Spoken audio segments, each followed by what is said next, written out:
Here, give me a fist bump so I look cool. There you go.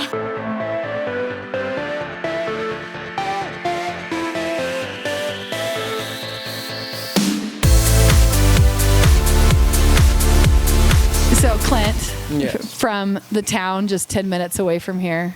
Okay, so I had to flirt with Clint a lot to get him over here. Yeah, a lot. And okay, well, I should paraphrase. I had to encourage, because flirting sounds like I was trying to be your girlfriend, because I'm not. God. That would have been annoying. Okay, so you liked the idea that it was about breaking down barriers. Correct. That's what got me. I'll give you that. Yeah, and you also said you were like a 100-page book and you were open. Very open. Okay, so I'm going in. Go for it. So what is one of those barriers that you have had to hit up against? So technically, I considered myself an alcoholic, so to speak. Drank a lot every night, whatever. Yeah, I don't know where the line is, but yeah. And I've brought it back and brought my mental spirit a lot better now. I don't know. I've just learned a lot about myself through that, through mistakes, alcohol, doing this and that. I wrecked my truck. Okay, so what's one of those lessons, like if you were talking, you don't have kids yet, right? Nope. Okay, so you got your 16-year-old kid's getting behind the wheel. Oh, Jesus. Going to a party.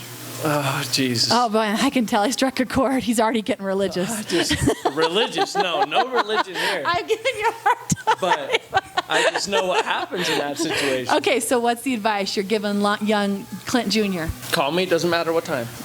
Love it. All I would say is what most parents say, oh, you can't drink, don't drink, it's the worst thing ever, this and that. So their kids hide it from them, right? Right. Like I did when I was a teen or whatever. Because your parents had said not to do that. Don't drink, it's bad for you. I'll be, give the aura of I'll be pissed off at you, right? Oh. If you drink. Oh, wow, okay. I'll be upset if you smoke or drink or this and that, right? Interesting, okay.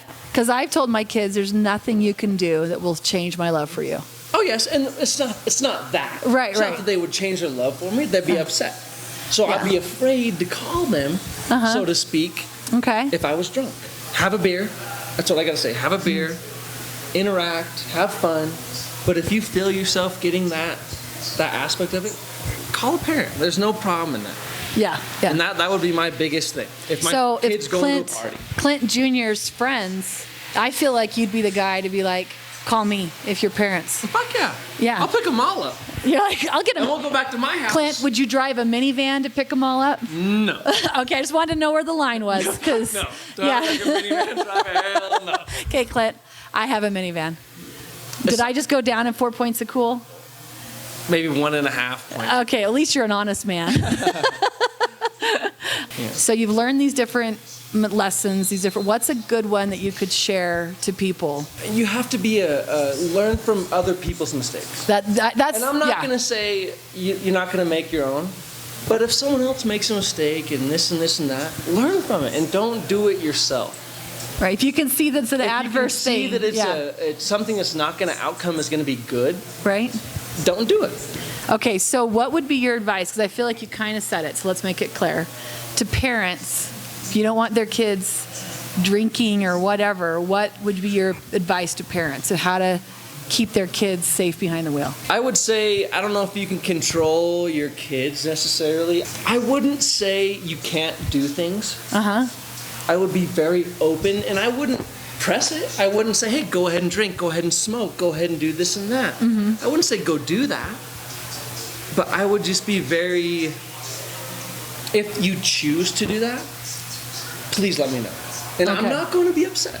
Right. You don't need to learn that $40,000 lesson that I went through. You could, right. For a new vehicle. So when my kids I've trained them, you always come to me, there's nothing that's going to change how I feel. Correct. And I tell parents, in the back of your head, when that kid's telling you something you're freaking out about, smile and lean in.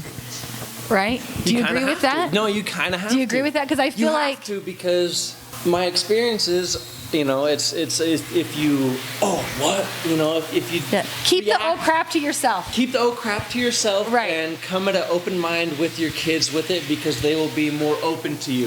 Yeah. And I almost guarantee every parent doesn't want a closed-minded kid that doesn't want to speak to them, doesn't want to open up to them, doesn't want to... let them know what's going on. If they're having a hard time or this and that, come to them. I love it. Thank you, Clint. You're welcome. You were awesome. Here, give me a fist bump so I look cool. There you go.